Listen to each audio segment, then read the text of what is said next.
Hi, this is David of Three Arcs. Today we're going to do part 2 of the article for Clerics and Paladins, new character starter locations in the Viscounty of Verbobonc in the world of Greyhawk. Last video we did was basically fairly a brief overview of all the gods in the Viscounty that I'm aware of. I didn't really touch on too much detail of those exact locations. I just mentioned that what village or city that those churches can be found. And I briefly touched upon the idea that not all priests need to be associated with the chapel, that some could be displaced or on the road or just move somewhere and they live in a village doing a job, like maybe the innkeeper or a farmer or a merchant, and they happen to be a priest of that god. And so it's an idea that a player could be trained by such a person, either it's a family member or a friend, and they could start off their career as an adventurer at first level with them as their master, their guide, their priest. And of course, these players would be aware of all the chapels in the area. They've heard of them, and they're welcome to go visit them when needed during the campaign. So I'm going to go over all the locations of the chapels in the Viscounty that I have. And of course, the DM can always add more if they feel like it's needed for their campaign. But maybe what I've done will help you get a kickstart, a good start of what's going on in the Viscounty when it comes to the priesthood and the churches. So the article that we reviewed already last video is called Clerics and Paladins. And I listed each god, their faith, and the locations of the chapels for that god, the faith, the church. Like, for example, St. Cuthbert, there's a big citadel in Verbobonc. There's the old chapel or church, and now a new one is under construction, a much larger one. And then, of course, there's Rhinehurst, Thaymouth, the village of Hamlet, Osnabrück, Lawrenceford, Ostfirk, Siennaga Valley, Etterboke, Swan, Penwick, Fulhurst, Moors, and Anshan. The last two are villages I created. It's not on the Anna Myers map. But I felt like a village needed to be there for the campaign because of the direction of the adventure that we're going. They're looking for the ancient Sul Temple near the Fens of Tor and the border of the gnarly forest. And I felt that a good small decayed village that's a good spot for a village like that, and put some really unique non-player characters there. It's more like a Borderlands town that's not doing well at all. The swamp is actually retaking the town, so a lot of it's submerged. So I put a few churches there, chapels there. Another great location for a vagrant or a displaced priest could be living there doing something, like maybe the apothecary or something like that. So now that I clarified what the first original article is about, I feel like maybe another video, part 2, could be a little bit more detail about what's available there. So in the city of Verbobonc, I do have a map, and it's the original one from Living Greyhawk. And what I did is I took it and put it in World Anvil, and then I keyed all the locations to hotlinks. So all the red icons are chapels. So this one right here, B20, is the Church of Pelor. And if I click on it, I can go straight to that article. So yeah, as you can see, there's quite a few. There's a couple outside the walls, and there's a whole bunch inside. And if we go to the east, well, if you look at the compass in the bottom right-hand corner, you can't quite see it on the screen. It's the city's flipped. It's backwards because this gate right here is north. It's Fiorundi. That side of the river is Fiorundi, the Fiorundi side. And Gnomesburg, the gnome town, and refugee area. And then across the river, of course, is the original Greyfist Citadel, which was the original castle of the elves before humans came to the area. The artwork on here doesn't look like that, but the history does describe it as being shuts, with graceful spires and archways and slender walls and whitewashed, very beautiful, elven design, architecture. But the artwork doesn't show that here. As you can see, all the red markers are churches. The one over here in Gnomesburg is called the Laughing Rogue Hostel, Chapel of Aldemira. It's not a gnome church. And I see that, I think there is a gnome chapel over here, but I think it's integrated with one of the inns. All right, so let's go ahead, and I think what I'm going to do is I'm going to visit each village and point out all the churches there, and who the NPCs are, and what a little bit about the politics, and so that way I'll give you a good overview of where the players could come from. So I think the best way to do that is just by using the map. So we should start outside. So to the south is the Long Road. That road right there, going past H12, is considered to be the Long Road, which runs parallel to, I can't remember the name. Let's see, Eastern Verbobonc. Sorry. Here we go. The Knives Run. Here we go. So that's the Verbobonc side, the Furendi side on the north. And this road going directly south that runs parallel to the Knives Run is the Long Road. The reason it's called that is because it's the longest merchant road in the kingdom, in the Viscounty. And if you go look at the Village of Hamlet maps area, let's see, the southern one, you see that there's a high road and a low road. The high road is more of a shortcut, but it's more dangerous to get to Nob from Village of Hamlet, and the low road, it takes a little longer, but it's safer. It's not as wild. I think I made this map a little bit off because the path that goes to the moat house should be on the other side. I figured that out while running the module. It's fairly close, but it's not quite accurate, unfortunately. Anyway, so let's go back to Village of Hamlet. I'm sorry, Verbobonc. And sorry, there we go. Okay, so let's start with outside. That's just an inn. Cool. Okay, this is the Shrine of Yondalla. Yondalla is the god of the hobbits. Let's click on it. Yeah, their ally is Corellian, Larathane, and Moradin. So it's a protector, provider, the god of halflings, the greater god of protection and fertility. Let's see if we can't go back. So this is the Shrine of Yondalla. Vinnie Rumblestick is not a priestess, never claimed to be, but she has some connection to the god, as she's still healthy and happy despite being the oldest halfling in the region. This altar is seldom visited. Very few halflings are present in the city. That's something that probably hasn't been touched on yet. There's not that many halflings in the city of Verbobonc. There are some. They could be from different walks of life, obviously. They could be a rogue. But as a community, no. There's not many. There's a lot of gnomes and elves, but not halflings. So, except when travelers know that they'll be passing through halfling territory and wish to get the goddess's blessing. So that's interesting. It's not a lot. This location doesn't have a lot to say for it, but at least we got something here, right? So let's go back to the map. And the other outside location would be the other side of the city. And that would be up here. This is the Shrine of Berei, the Berei. It's nothing more than, let's go back there again. It would help if I click on it. Okay, located outside the city walls. Composed of 12 great granite blocks, each of the monoliths are arranged to form a circle. Oh, like a druid circle. Like Stonehenge.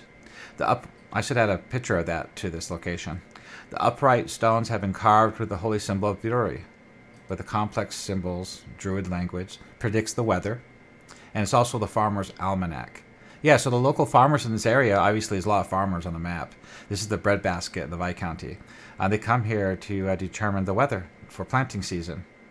So, it's frequented by worshippers who commune with nature, mainly druids. The monoliths are open to the sky, and most ceremonies of Berei are held here when the rains for worship. Let's go ahead and check out the main article real quick and see if I have any artwork for it. No, I don't. It's just basic. But I could always add some more. You know, preparing for this campaign for 4 years now, and it's unending. Like, I'm always finding something to add. It drives me crazy. I just do it in my off time, and hopefully a player down the line will appreciate that added tidbit of detail, and it helps me stay on track too.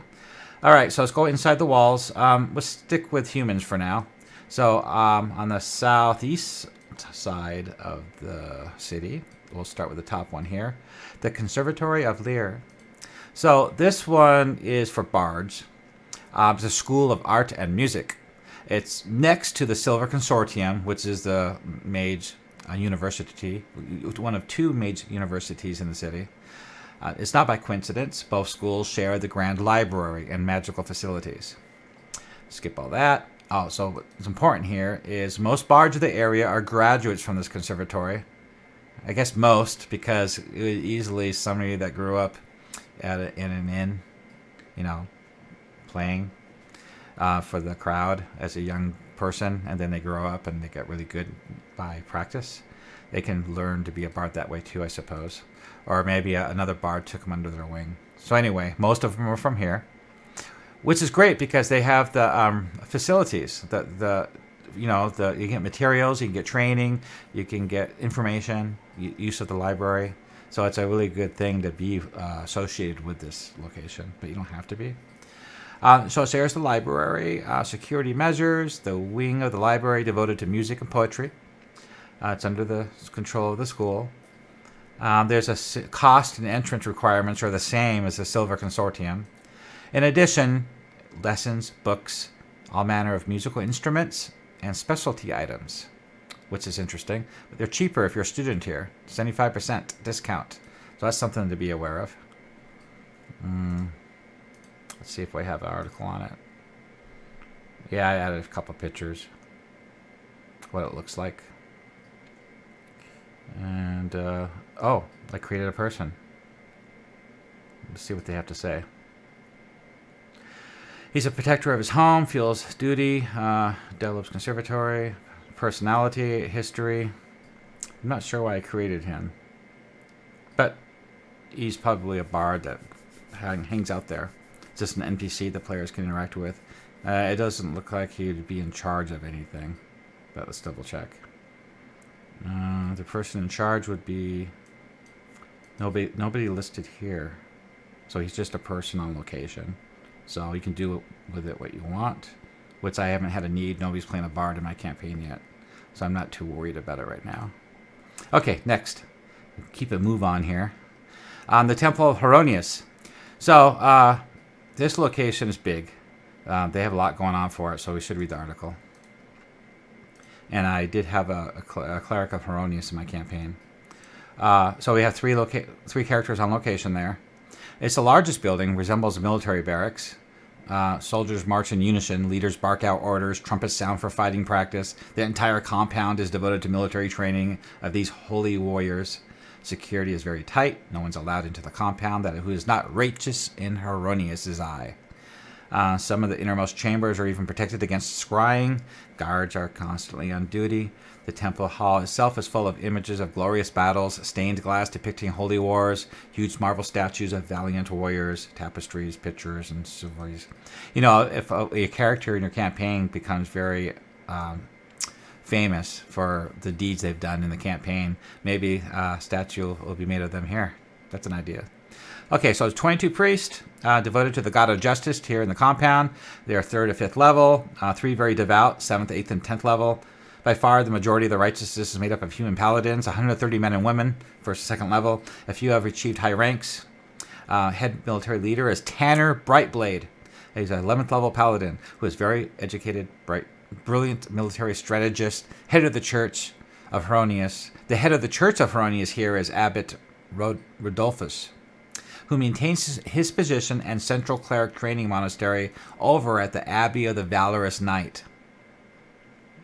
So that would be to the west, in Verbobonc, in the Viscounty.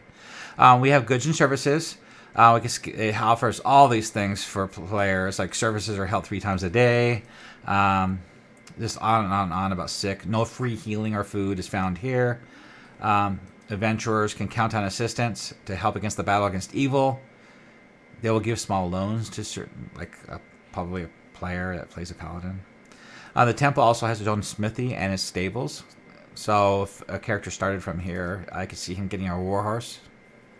For believers, the temple offers non-magical weapons, armor, and horses for 75% of the player's handbook. So if you had a paladin or a fighter that started off at first level and they rolled really good for their coin, or you maxed it out, which I don't recommend, they could buy a warhorse for 75% off, a light warhorse, and I think they're 150 gold. You have to look it up. It's possible. Or maybe if you're a cool DM, you could award them as a starting thing. As a DM, I always let people start off with something free. Like I give the rogues thieves' picks and tools. I give the wizards their spellbook. I give the clerics their holy symbol. I give the rangers a bow, longbow. And maybe a paladin, I might give him a horse. I don't know. It depends how you want to start the game off. It's an idea. So anyway, that's pretty cool. We got the person in charge here is, I believe, Tanner. So Tanner, description, where he's born, what kind of person he is, High Captain of Heironeous, political liaison to the Viscount. So he has the Viscount's ear, and the Lords and the Knights of the Order. He's assigned paladins to this order to support other faiths. So they do lend their paladins to help combat evil and chaos in the realm to other faiths, like St. Cuthbert. The High Captain is second in command of the Church of Heironeous and the Viscount to the head of the church of Abbot Rodolphus, so who's over in the Abbey of Valorous Knights. So we actually have a person that a player could report to, and that's him. That's what he looks like. Well, that's the picture I chose. And I got his stats and history, background, motivation. So it's all great. He even talks about the resurgence of the Temple of Elemental Evil. So he could be very instrumental in driving the player forward and rewarding him. And then the next person, let's see who this is. I'm not really sure. I forgot. The Just, deep blue eyes, description, 9th level cleric. What is he? Join the quest to return to the High Temple of Heironeous, the great shrine of Heironeous, to its hands of a good once again. Oh, so, he drives quest forward in the campaign for the players. I think he'd be the second in command next to that commander. So the next person is Berei. See who he is. And same thing. Order of the Sword Retribution calls for great sacrifice. So that's what he's in charge of. So the player could actually be allowed to join the Order of the Sword of Retribution by following his quests or impressing him with some successful heroic deeds and results. So here we go. Here's a location for a cleric, a paladin of Heironeous. Doesn't have to be from here, but there's, as you know from the main article, there's a bunch of places, and this is the one place in the city of Verbobonc. Okay, so the next place is so that was the. Here we go. That's the Temple of Heironeous, so that's what it looks like. I figure the military compound probably is these little tiny areas here that's surrounded by buildings, like schoolrooms or something. The next one down is the Sisters of Mercy. It's a hospital for Zodal. And let's go ahead and look at that real quick.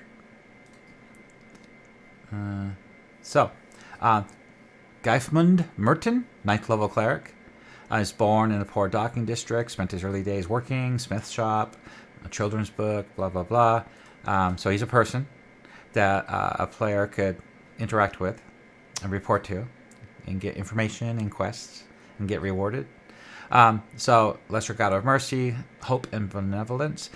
The wards of the hospital are very well suited to recovery and illness.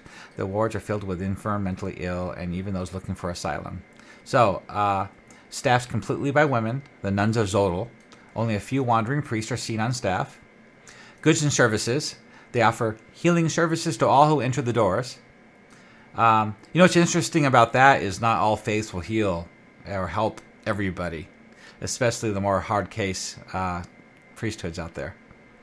They won't help somebody that's obviously evil or monstrous or despicable. They just won't do it. If they know who you worship and they're at odds with you, they will not help you.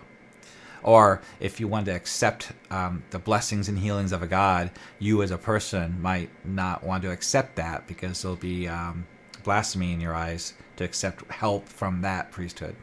That's just role-playing. Okay, so here we go. Accept evil human. Well, as Zodal decrees, the hospital accepts all comers. So that's everybody, even monsters, I guess. Nuns offer relief from pain, anger, despair. Goes on about the help you can get there. Escaped slaves, orcs, madmen. They get sanctuary there. The Viscounty is very tolerant to in nature towards all religions and must still allow all sanctuaries. The city frowns upon this practice, though. So, just because you got in here and got protection, you still, if the authorities of Verbobonc are after you, they could still cause some trouble. They might be waiting for you outside and argue with the high priest. There's cost and all that kind of stuff. All right, I got a map here of the chapel and a picture. I didn't make the NPC himself, so that's the only information I have on him right there. Okay, next. Trying to keep it moving here. So to the south, again, is the Church of Pelor. I think I renamed and labeled that incorrectly. But the word Zilch. Let's take a look at the article. I got a picture inside and the god itself. All right, so I have verbose flavor text for this location, what it looks like outside and inside. It's a large church, four-sided building, compound, wings. It's got wings of different areas for like healing or prayer or study. Notable people, 13 priests administer the building. The high priest, Charles Evertide, seems to always be running the house calls for the locals, and his charity takes up most of his time. There's free accommodations for the faithful. You get private rooms for the faithful. So I would consider that being like one of the clerics of that priesthood. There's also a large collection of maps all plastered on the walls. Gain lodging for free, one night only. After that, it's 2 coppers. There's a large hall to feed the needy, basic foods like soup, beets, and conjured foods. 1 copper a day. All these services are free. There's also healing services, 50% for the spell cost. A particular church has no interest in buying or selling magic items, but they will purchase items. About healing items, they will purchase and sell healing items, though, at 75% of the list price. Of course, you have to be friends of the church. You can't be an enemy to be able to get this. I would usually limit this only to the player that was a cleric of that faith. A church also, or somebody that's related as a friend to that faith. It's like related churches of different faiths. They work together.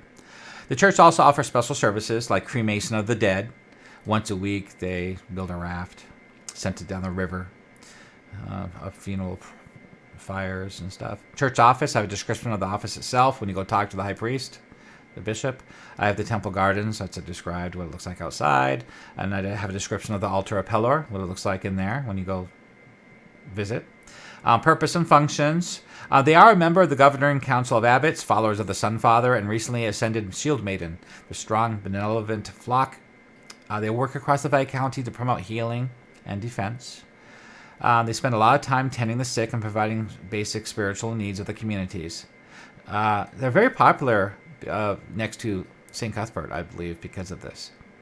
Followers of Pelor believe that protecting those that cannot protect themselves. Prayers are like, I am merciful, just as the Son of Mercy shines on me. The faith of Mahahain is strongly allied with the Church of Pelor. Followers of that deity are welcomed as members. That's the example right there I was talking about earlier. Okay, NPCs. I have Charles Evertide. All about him. politics about him. A full description and picture, I believe. Let's take a look. Yeah, there he is. That's the closest picture I could find to match his description. Full stats. He's got quotes, things he says, his relationships with other people. So, a lot of the politics of the faith, the governor, council of abbots, and the politics in the viscounty. Archbishop Evertide oversees the Bishop Verbobonc Valen, a female human 14th level cleric. The major church of Pelor, located in Divers. So they work with divers. There you go, right there. So somebody could be from divers, could be sent here for a mission or a reason. Good idea. And then the next person would be Gerard Royston. I'm probably butchering some of these pronunciations. He's the Vicar. He's the Vicar. He's militant, non-compromising, stern face. So he is the Inquisitor of the faith of Pelor. And so if somebody wanted to play an Inquisitor type cleric, they might be reporting to him because they're the ones that seek out evil and stomp them out. He loves justice and goodness and right action. I have him as a cleric of Pelor, 12th level, but he's the one in charge of, right here, he's directly responsible for the recruitment and training of all militant clerics and paladins of Pelor. So there you go. You can be an Inquisitor type cleric of Pelor, or you can be a paladin of Pelor. Either way, the look that you have, the clothes that you're wearing, shows how you can, the impression you give off when you present yourself in the world and how people react to you. Personal history, of course. So there you go. So that's a lot of great information about a player that wants to be a cleric or a paladin of Pelor. So let's move on to the next one. Let's see. Right here, we'll go to the Chapel of Rudd, which is located right more in the middle of the city right there. Let's go ahead and read the article. And Tassilo is the cleric of Rudd and the owner. So, like all churches devoted to Rudd, it's a gambling establishment, in addition to a school of fencing and archery. When you enter the establishment, patrons must find it very hard to guess they have walked into a church. Gambling tables, dartboards, and other games of chance fill the room. Outside, there's numerous archery targets, ropes over pools for games of balance, and other physical pursuits abound. So anyway, tournaments are going on, which is great, a lot of fun. City gamblers frequent this location if you're a gambler. Games of dice, cards. Some of the gifted priests, wandering adventurers. Some of the most gifted priests are those wandering adventurers that are frequent to the gaming tables. Usually first to third level. Goods and services. There you go.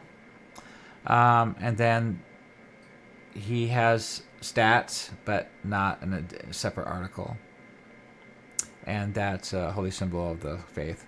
So if you wanted to be a cleric or a rogue that worships Rudd, this is a fantastic location to be from to get full support in the campaign. So next is going more south. So we did Pelor already. Let's do this one. The Chapel of Zilchus. That's the god of money, goods and services. Let's see. Holy symbol. The owner is Audrey Filmeyer. Largest chapel commercial building is located at the heart of the business district. That's what that area is, the business district. The priests here are involved in business and politics, conduct deals above and below the table. When anyone enters through the large ornate arches on the ground floor, you're immediately struck with awe by the large amount of wealth here. Gold statues, silver-trimmed mirrors, and stained glass. Finely carved oak roof with gem-studded chandeliers. There's immense security here, all about the security. The notable person is the head priest, which is Audrey Filmeyer. And he also has 5 other priests attend worship on the main floor. All worshippers are expected to give a donation. Most of the chapel business is conducted by Audrey's brother, Vester Filmeyer. He's an expert. He's like a a banker, shrewd businessman. You got goods and services. A visitor can ask a priest about loans and banking services, so it is a bank. You can also deposit cash in a vault. They also have insurance against theft if you want to buy insurance. This is a little quest I added to the game. Players cannot see that. And the money changes faithful do not want to influence all things. They want their influence in all things that can give them prestige and power. Just how they act and how they are, their personalities. So the leader is Audrey Philmeyer. High Enumerator is the High Priest of Zilchus. I got his name spelled wrong there. So he's short, thin, 5'8", 100 pounds, going bald, poor vision. So all about him. He talks about what doesn't give him joy. Due to the cheating scandal in the seminary, accounting academy, and divers, he gives less prestigious assignment away from his home city. This makes him very jealous of the divers-based priest of Zilchus, and this envy makes him bitter and unpersonable. So it's a lot about that. About the building. It's a one-story building, what it looks like. The gentleman of the watch investigates the church or serves as warrant to inspect the premises. So things like that. So I have to fix that article later. Let's go back to the main map and look at a different church. So that was Rudd and Zilchus in the business district. This blank area right here is the marketplace and Market Square. And this building right here is the new Temple of St Cuthbert. It's under construction. So if you want to be from St Cuthbert, this is a great place to be from. But this place, the old Church of St Cuthbert is where you'd be from. This one is still under construction. So Verbobonc is one of the most powerful and influential cities in all the central Florence due to this immense commercial wealth flowing through its gates. Oh, I'm sorry, I clicked on business quarter. I have a whole article just on the business quarter itself, the district itself. Purchasing items in the market and selling and security and religious market and all that stuff. But we're not here to talk about that. So let's go back. And we'll click on the new Temple of St. Cuthbert. Oh, I see. I clicked on the wrong thing. Okay, let's do that. Church, pictures, Bishop Hoffren. So the main faith of St. Cuthbert, declared official patron of the city. His priesthood is everywhere, even the watch. 50% of the time, there's a billet of Cuthbert with a watch. So generally, I said this in my last video, if you get stopped by the watch for some reason, disorderly conduct, like drawing a weapon in public, casting a spell in public, things like that. A lot of times, you can maybe get away with a warning or bribe the watch sometimes, if you can talk your way out of it. But if there's a billet of St. Cuthbert with them, good luck with that. They're ready to hit you over the head with that cudgel. Okay, so St. Cuthbert virtually exploded since the Elemental War, the Battle of Velverdyva Meadows. It's a video you can see on my channel. If you want to support my channel, please go to Patreon, my 3 Orcs Patreon, and you can help me continue making these videos and also provide more material for campaigns. And also my 3 Orcs YouTube channel. So I have a video on that here. So this has been recently built in the center of the city's commercial market. Talks about the three divisions of the church and how it supports all of them: the stars, the chappucks, and the billets. We have a description. Notable people. So we got Bishop Hoffren, Archbishop of St. Cuthbert. It talks about him. It talks about some politics, why it's influential. I think he saved the life of Viscount Wulfric during the Battle of Velverdyva Meadows. He was knighted by Wulfric and received the gold crown badge of Thrundi from Prince Thrommel IV, Marshal of Thrundi. So purpose and function and cost and all that, goods and services. 5 gold piece per subject for negotiations. They use a Zone of Truth spell. That's interesting. So Hoffren. If you were to be a cleric or a paladin of St. Cuthbert, he's the Archbishop of the entire order of this area. So we have a full description of him, pictures and stuff. No stats, though. He's old, grumbled. He'll grumble about his attitude. Grumble as they may about his attitude, others in the church can find no fault with his moral character. There's no taint on that bishop's career. So, like in several instances, during the rising of the Temple of Elemental Evil in particular, he has fulfilled his duties with admirable zeal. So hates evil and all that stuff.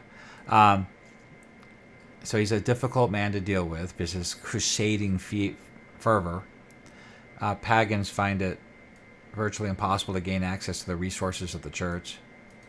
Even those professing faith are subject to proofs of their faith before aid is even rendered. You got to demonstrate your faithfulness in overcoming these obstacles. The non-believers without cash, he has no qualms against using a quest spell, giving the petitioners a mission that furthers the goals of St. Cuthbert. Non-believers naturally receive more arduous quests. So good luck trying to get help from them, even if you are a cleric of Cuthbert. It's going to be an ordeal. So he recognizes the usefulness of modest rewards, those that meet his demands like piety, payment, or quest. Politics, he's deep into politics, number one church of all the Viscounty. And the Viscount himself listens to him more than anybody. He has the most weight with the Viscount than anybody else. The Council of Lords, or the Bishop of the Council of Bishops, whatever it's called. All right, so description of him and all that stuff. So he's great. I didn't create any sub-commanders for him yet, for the players to interact with before him. All right, so I'll go back to the Verbobonc city map, and just south of there, towards the waterfront, is the Church of Deleb. And we'll take a look at that. So it's the book. Head priestess librarian is Julia Fairfriend. She's a 4th level cleric. And it's a small building. It looks like a bookstore than a church, which is great. Full description of the place. It's got balcony. A large amount of local gnomes belong to the church. They're usually found on the 2nd floor. It's a small workshop. All manner of clockwork gizmos and experiments are conducted up there. Great chalkboards and mathematical formulas, beakers, scaled models, etc. line the floor. The notable person is Julia Fairfriend. She seems very unlikely in her role, but a stunning woman and very friendly. Her charm is only masked by her intelligence and debate skills. She's known to debate theory in the wee hours of the night with patrons on the balcony. So that's great. She has a certain sore spot for drunken sailors who disturb or wander the church, which I guess would be common since considering where they're located, right there on the beachfront, and all these other bars, taverns. Oh, they got another secret quest there at the bottom. All right, so that's a great place. Now, let's continue east or west. Temple of the Velverdyva River. This place is interesting because it serves all the water gods. There we go. Okay, the Temple of the Velverdyva River. The Temple of Xerbo, Geshtai, his wife, and Osprem, I believe the sister. 3 gods of waterways, sailing, commerce are worshipped here. Most newly arrived merchants from the river, the Velverdyva River, come here to pray. Xerbo is far more popular deity here than each of the merchants makes a donation in hopes that this business along the river will be profitable. I had a character that started the campaign that his father was a fisherman. And every God's Day, they would come here to the chapel and pray with his family. And also discuss the trade of the river and the weather, I believe. Okay, let's see. So I have a description of what it looks like. They actually do their prayers within water. They're like submerged to water up to their waist. It's pretty interesting. Yeah, it's pools, upkeep, and donations. River pirate. So the priest of Xerbo, he was once a river pirate before he realized there's more profit and less danger in commerce along the river. Many people know his past, but he's frequently asked about tactics to avoid the current pirates along the Velverdyva River, which is a big deal right now. There's a lot of piracy up and down the Velverdyva River, and the river going south from there to Nolb. because that's the access point to Nulb to bring in troops, slaves, and loot to provide supplies to the Temple of Elemental Evil. And so piracy is high. I have like 5 pirate crews fully developed and keyed for the campaign for the players to come across. And actually, in that character's background, I had his brother. They got attacked by pirates, and his brother was lost in the water. And so in the campaign later, I was going to have him. They're going to find him as a prisoner in Nulb. So I thought that would be a great idea. All right, so that's that place. Oh, good services. Healing is free for all sailors. They all submerge you in the pool and cast a spell. Okay, so we're done with that location. I know we're spending a lot of time on the city, but that's where most of them are. We'll go to the villages right after this. Okay, so let's make sure we get this half of the map done. Okay, let's do the big one. The Cathedral of Trithereon. Okay, so it's Trithereon, holy symbols. The owner, the leader, is Cornelius Arx. Oh, there's the related plot right there. Branimir Stepanovich. He was the player that played that character.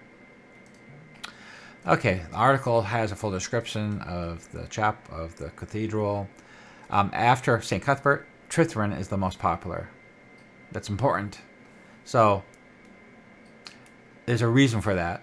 And when it comes to the people and the lords and the Viscount himself, he pays really close attention and heeds the words of St. Cuthbert, the bishop himself, and also of Trithereon. Second, his temple dominates the civil center. It's the largest cathedral in the whole entire city, as you can see by the picture on the map. I mean, look at that thing. It's a monster. And much to concern of the other priesthoods. So the cathedral from inside, I have a full verbose description of that. So original church was destroyed in the long siege of the year 412 Common Year. And that was during the invasion of the Ardi forces of the Great Kingdom. And this background describes how the paladins of Trithereon were instrumental in driving them back and saving the city. That's that's the reason why they're so prominent here.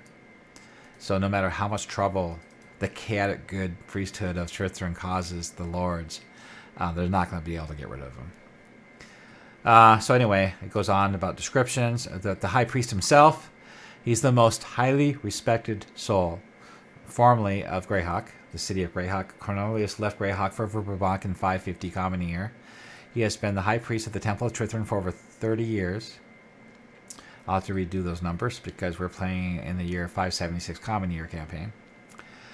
His counsel is often sought by the Viscount, and he's loved for all his heartwarming and gentle style. Furthermore, he's renowned for his good cheer, capable of seeing the humor even in the bleakest of situations. His rolling laughter has been graced the city with its accompanying sense of cheer and hope. He's the temple head of the church of the Flanaess. So this is the head of the entire faith of the entire Flanaess. This is the center. This is where the archbishop is for the whole faith. During holy times, pilgrimages, the number can swell to over 300 priests here. They're constantly moving back and forth in the cathedral to report all manner of church business, including keeping an eye out for lawful authorities that are too powerful. You remember, this is chaotic good God, and they worship individuality and stuff like that. So they are constantly at odds with the nobles of the Viscounty and all leaders. So they're always keeping an eye out. They're kind of like people on the internet. On social media, they're constantly pulling down people of authority. And if you do one little thing wrong, they just jump on you. I kind of picture these guys being this way. So the nobles are always up to no good. Not just out of evil, but out of greed. And to improve their lot, their barony. Attraction is the largest attraction. God's Day. The public area is completely full, swarming with tourists and priests and travelers and the faithful. It's like a tourist spot. Goods and services. They got a soup kitchen, weekly mass for the ill. They cure disease, they cure blindness on God's Day. Good place to get help. Heavily guarded. There's traps there to protect the temple. 1 day a week, they can do this for 90%. Priest spells. But patrons can expect to wait from 2 to 12 hours. Once per month, they'll cast Raise Dead and Resurrection for mourning loved ones. The service is available at 75% cost on this day. It's 125% on any other day. The priests have post and scroll services. They can also make any divine potions and scrolls. But you have to be favored, respected, and accepted by that faith to get that kind of help. It can't just be anybody walking in off the street and demand your assassin friend to be resurrected because he failed in his attempt to assassinate somebody, or a half-orc, or some monstrous kind of character, or somebody that worships an evil god, or somebody that's really despicable, or serves a despicable lord of the realm, that they're against, like Lord Vladimir. They really hate them. All right, so other notes. There's a whole quest here, procession, and the speech I wrote out. Purpose of and function of it, more details about that. The church frequently clashes with the Church of St. Cuthbert over matters of law and justice. They see that Cuthbertines are far too rigid and comfortable with their power to truly be an effective force in justice for Verbobonc. Thus, many followers of Trithereon take matters into their own hands when they see wrongs committed without hope of retribution. They also clash with followers of Pholtus. However, since the deity does not have strong presence in Verbobonc, that conflict is uncommon. Pelor is more of have more of a presence in the Viscounty than they do. The sun god. The last is a particular target to the summoner's followers. The house of Lord Lodovic Longmire, who I mentioned earlier, is especially egregious in its contempt for all considered to be beneath their station. They're really at odds with them, constantly speaking out against them. And of course, the Lord Longmire, one of the most powerful lords in the Viscounty that pays their taxes. It's hard for the House of Nobles or the Viscount to say anything negative about that lord, unless they're caught red-handed in the cookie jar. So I have invocations all described here, written out, and prayers and things like that. So, and the members. Those in the city instruct commoners in self-defense and recruit like-minded rogues and rangers for the cause of individual liberty. They can act as scouts and spies against the despotic lords and murderous non-humans. They keep a close eye on lawful religions, lest they become too powerful. Clerics travel far and wide in search of those in need of help. So there you go. Great church to be from. And, the cathedral is definitely a really exciting place to be from, to get help and assistance. So let's go to the next one, back to the map. Let's go north. We're in the Elven district now. So the Basilica of the Four Seasons, Atroa, Sotillion, Sotillion, Zelchur, and Wenta. They've got pictures of all of them here, and a map of the chapel. This large church has 4 wings, each devoted to one of the seasons, and a central tower chamber used by all the priests. Each is decorated in vastly different colors. From the outside, each wing seems to clash with the other. The outside grounds of the church are purposely uncared for, which is usually decorated in nature's colors, like fallen leaves in fall, spring for flowers, winter is ice and snow, etc. The church is dedicated to the agricultural gods. So, a description of each wing, of each god here. Notable people. Each wing has a separate clergy. Each head priest ranges from 3rd to 5th level. I did not create NPCs for this location, because I don't have any players interested in this faith at all. So I haven't done any more work than this. But it's here to be used and detailed out further if I need to be. Okay, so back to the map and the Hindsight, which is in the Elven District as well. I think it's the edge of the Elven District. It's not really in it. Yeah, the Hindsight is, the Basilica is not. It's like right across the street from each other, which is the Elven District. Yeah, wonderful pictures here. So Shady priest of Istus. Maya Mangolyong, 9th level priest of Istus and the 4th level druid dual class. I have some amazing poems written, prophecies, that she conveys to players in the campaign. And I roleplayed it up pretty well there with a lot of music and stuff.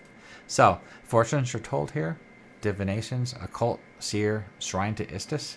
It's also known, the Hindsight is also known as Shady's, a little-known store located at the base of the Ip Tree in the Elven District.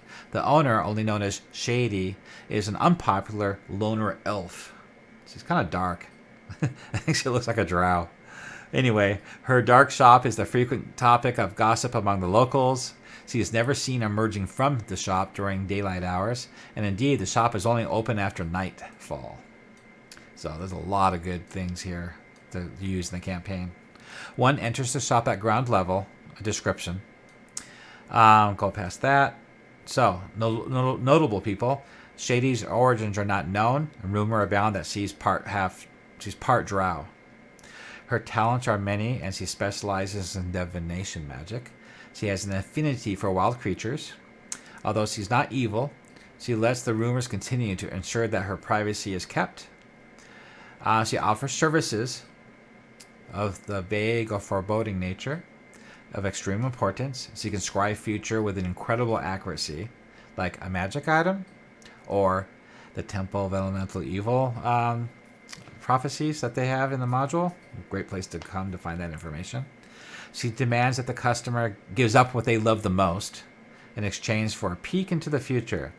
She uses lie, detect lies, and other spells to determine what the person loves. The type of price brings her to the vengeful, the wronged, the grieving type of customers.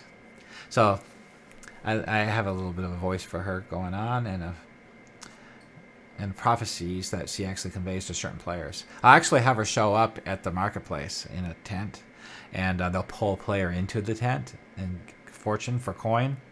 And they sit down. She has the skull, a crystal skull that glows and it swirls with magic. And she'll tell them the prophecy. Says, I see great future in you. And so to explain it to them. And then when they walk out, after she tells the story, they turn around to look and the tent's gone. And she's gone. But they had never been to this location yet.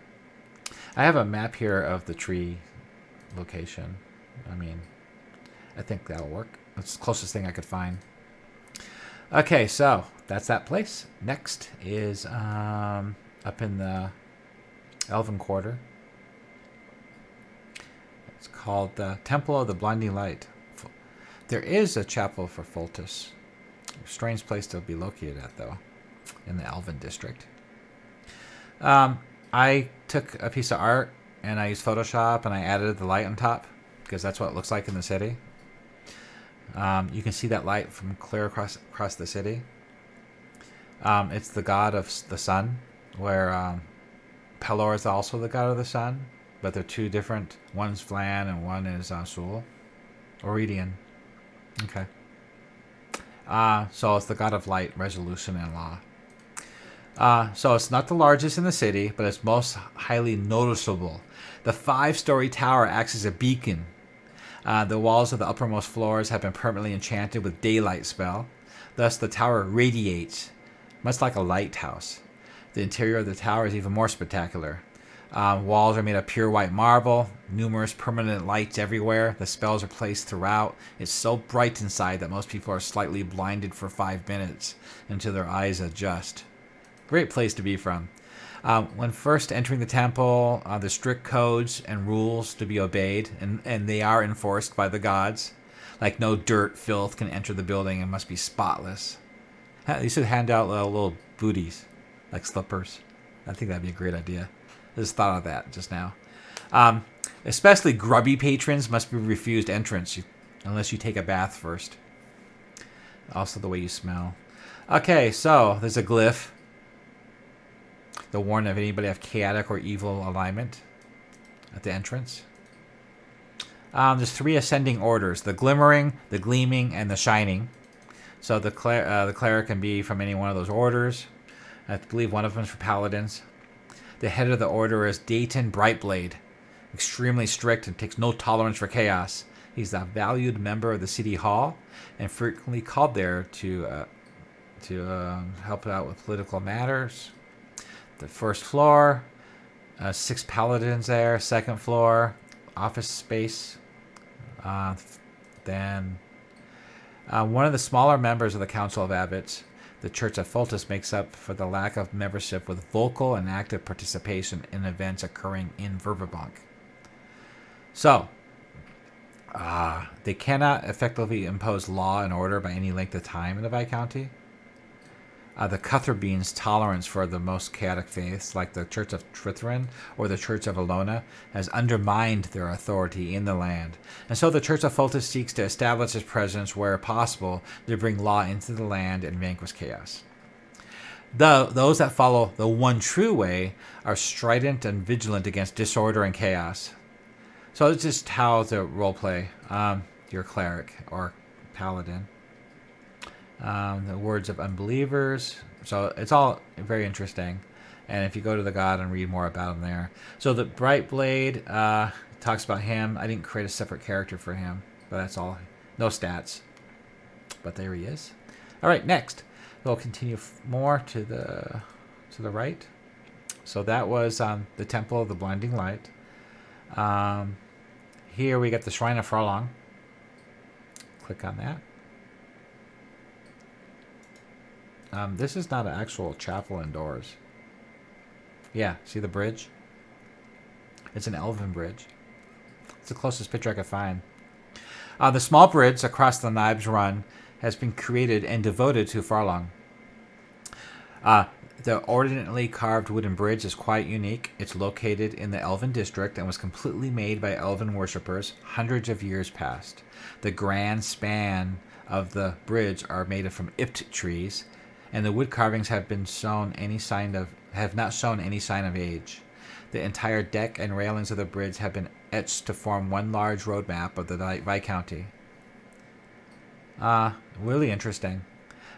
Most chapels of Farlong are just way stations.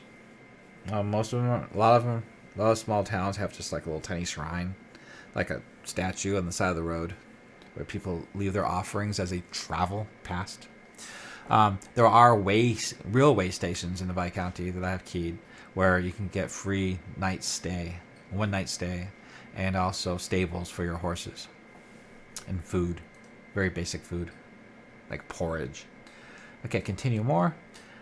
So now we're at next door is Grandma Henris House of Rest, Farlong. I haven't read that in a while. I think this is the actual real temple here. The big temple. Farlong has one big temple, and there she is, 4th level cleric. Okay. A fantastic location for weary and frequent travelers. Many years ago, Mrs. Henry opened up her home for other followers of her god. Henry cares for each traveler as they were beloved house guest. A practice she still prides herself on today. Word spread, began flock to her home as a layover. Oh, you know what I'd consider that? You know how different hostel? You know, where sleepover hostels that young kids stay at when they go traveling. That's what it reminds me of. Over the years, the house has expanded greatly. It's a large complex now. It's got cobblers and translators and diplomats and various construction crews like bridges and roads and stuff. Yeah, I can see followers of travel might, travel is their domain. They care about that. They care about seeing the world and they'll go to a location just to see it. It's the only reason they exist. The only what they believe in. The place could be a pit hole. It could be like that town at the edge of the swamp that's just sinking into the swamp. It's a horrible place. I would never want to live there. But I have an NPC that shows up that's a cleric of Farlong, and he tells the players the only reason he's there is because it's a place to be. It's a place to see. That's why I came here. I wanted to see it. Okay, so It talks about a special tower, a wraparound large open central section, more descriptions, what it looks like in there. It's got a dimensional funnel spell. It's one of the few places teleport will work within the city. Yeah, there's a huge anti-teleport thing going on in the walls of the city, so you can't port in to the city. And there are certain the city has dimensional funnel spells at certain locations to the city where you can teleport in, and they're very specific, well-guarded locations. So if somebody were to abuse it, they're ready. They're ready to defend the city and take care of things. I think, like in the castle of the Citadel, there might be one there that will port you into a jail cell that's protected against magic. So somebody's going to have to let you out. Anyway, they have one here, it looks like. This makes this tower a hub of activity for high-level rich people. Okay, she has a home. She's now widowed. All about her. She's great. I like her. Most of the complex is for wary travelers. That's like an inn. Hostel. Various shrines. Translator services for 2 gold an hour. The faithful are allowed to stay for free for 1 day a month. Any further time can be purchased for half the cost. As an additional service, a cobbler will fix your shoes. The services are 75% price. Stuff like that. Quality. They have masterwork footwear. Interesting. Okay, so that's that location. Pretty nice. If I was playing a cleric of Far Along, I would want to be from here. That's for sure. My voice is giving out. Okay, so let's go a little bit farther south to the old Temple of St Cuthbert.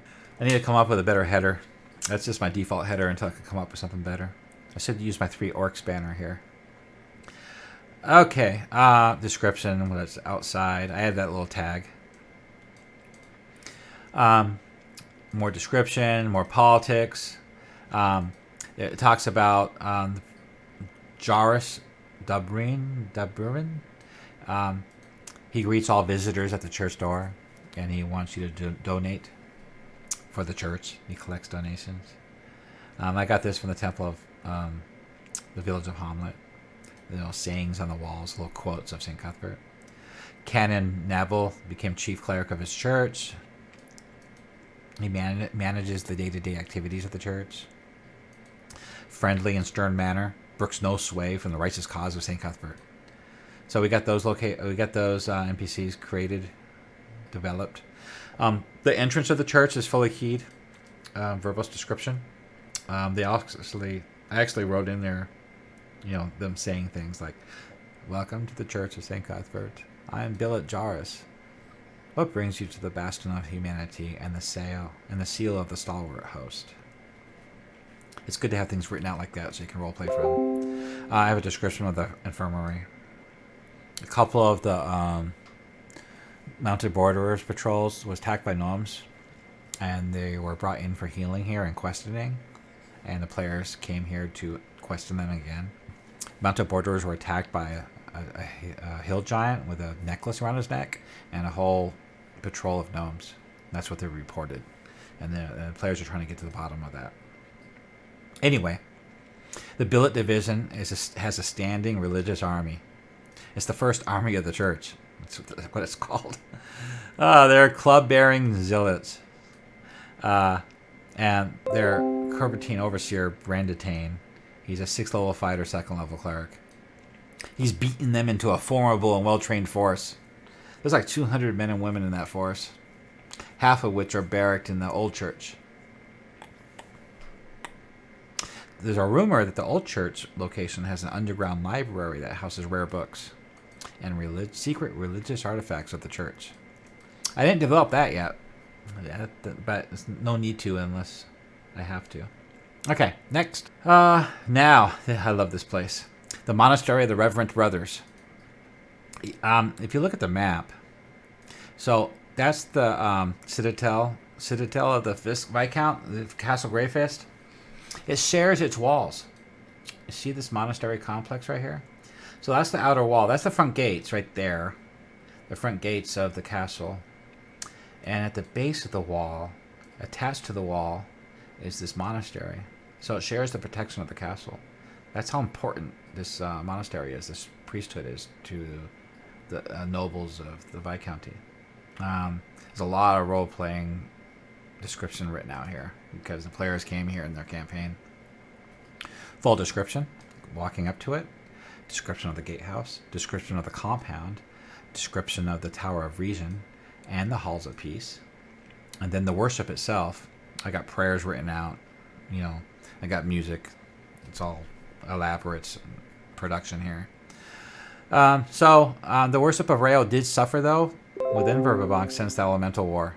Many of the Rael's faithful turned to a more militant worship of St. Cuthbert since the Battle of Velverdyva Meadows. Some returned, but the widespread wars saw another diminishing of followers. Since the wars, the worship of Rael is mostly limited to Viscount's nobility. While most of the Viscount's leadership pays its respect to the power of reason, the increased call for action has further isolated them from the commoners. So often, a noble in their house might have a priest of Rael on staff, like a little private chapel. They use them as liaison and to get advice from about political matters and how to run a kingdom, things like that. So, Martellus Legum. He's the patriot of the Church of Chaos. He's been there less than a decade. During the wars, he was recalled to Mitric, and he's sent to. Martellus was sent to replace him. He spent most of his time tending to the dwindling congregation. The actual power declined. Influence still can be quite strong due to his symbolic authority within the Viscounty and his connection with Veluna. Rayo is massive in Veluna. That's their power base of their faith. And you got to remember, this is the Viscounty of Verbobonc, which is really a Viscounty of Veluna. So that's why they have really strong political power. Followers of Rayo placed him in high esteem because of his great attention shown to their welfare. Anyway, increased gap between Wilfric and Bishop Hoffren of St. Cuthbert, Patriarch Legium, gradually emerged as the Viscount's main confidant. So not only do we have High Bishop Hoffren of St. Cuthbert as his primary confidant to the Viscount, but also he has the High Priest Cornelius of Trithereon that he listens to, and now he also listens to this person right here, this High Bishop. So he extends Rayo's endorsement of St. Cuthbert. So he does support St. Cuthbert as the Church of State, considering most prudent to support his rival than to struggle in vain against him. So he's a really smart guy. Well, it is the Church of Rayo. Anyway, he talks about that. Talks about the description of the four structures. Full details there. Notable people. He's 11th level cleric. Martellus, patriot of the Church of Rayo. Goods and services. So brothers can train here as monks. 50% of them are monks, actually, and the other 50% are clerics. That's interesting. I missed that part. I was thinking about an article for where monks can be from. I didn't realize that quite a few could come from Rayo. I'll have to rewrite that article. So quiet meditation, no fighting practice. Anyway, I have a full prayer here I wrote out, and purpose and function. Ambassador to Veluna. So this is a wonderful a priesthood to be from. I wrote a whole entire quest called On a Mission from God for this, plot hooks and everything. I thought I had an article written for the Archbishop, but I guess I don't. He's just right there. That's him. No stats. Sorry. Okay, back to Verbobonc City. We're getting towards the end here. There's one left across the river. The Laughing Rogue Hostel of Chapel of Aldemara. No, we didn't, because I have a map of it. And the holy symbol. And the picture of the inside. Okay, so quickly, it's just a rogue hostel and chapel for rogues. And bards, I believe. It's a large chapel, squat compound. The wood sign over the compound's door. Passing through the thick wood door, you emerge into a square courtyard open to the sky, covered walkway, a few tables scattered around. There's a diverse travelers. The stage in the center of the courtyard is always a group of performers entertaining. 3 priests of Aldemara, level 7, 4, and 1, usually on duty. They always listen to news of people's travels or new music. They celebrate almost on any occasion and are always seen performing or drinking. They're fond of saying, "Life is meant to be happy and entertaining." Although they are not members of the Thieves Guild, they do know of a contact there. They're always open to new wines and bribed easily. So anyway, open courtyard, singing, yelling, dancing people. There's a stage. The stage performers here are nowhere near the high quality of acts from the Harvesters Theater. There's only 4 private rooms in the hostel. And there's 6 large common rooms. There's very little served in the way of food, beyond bread plates and fruit. But the wine is said to be some of the city's best and cheap. So let's check out the guide real quick. If I was a cleric of Aldemara, you could be a rogue, so god of rogues. So you could be a worshipper of Aldemara and know of this place and be friends with them and come here for help and training and all that. You could also be a cleric too. It's interesting about their clerics is at first level they get to hide in shadows. At 5th level they can alter self. This is all from Greyhawk box set from 1st and 2nd edition, which I use in my campaign. Yeah, so clerics they like to tell jokes and drink and eat and stuff. Chaos, trickery, rogue. The clerics, they can use a rapier and rogue weapons. That's another little rule back in the day. They can use the weapon of the faith. Clerics can. Okay, that's a good place. All right, so that wraps up the city of Verbobonc. So let's go ahead and take a look at the Viscounty here. Okay, East Verbobonc. I think I'm going to do another video on that because there's a lot more to go, and this video turned out to be really long for the city, and I need to go over all the villages and what all the NPCs they are doing and what kind of churches there are at each city. So that'll be my next video. Go ahead and post down any comments below of anything that you pointed out that I might have missed, or maybe something I can improve on. If you have any comments, leave them below. And thank you so much, and I'll talk to you next video I make. Happy gaming. Thank you.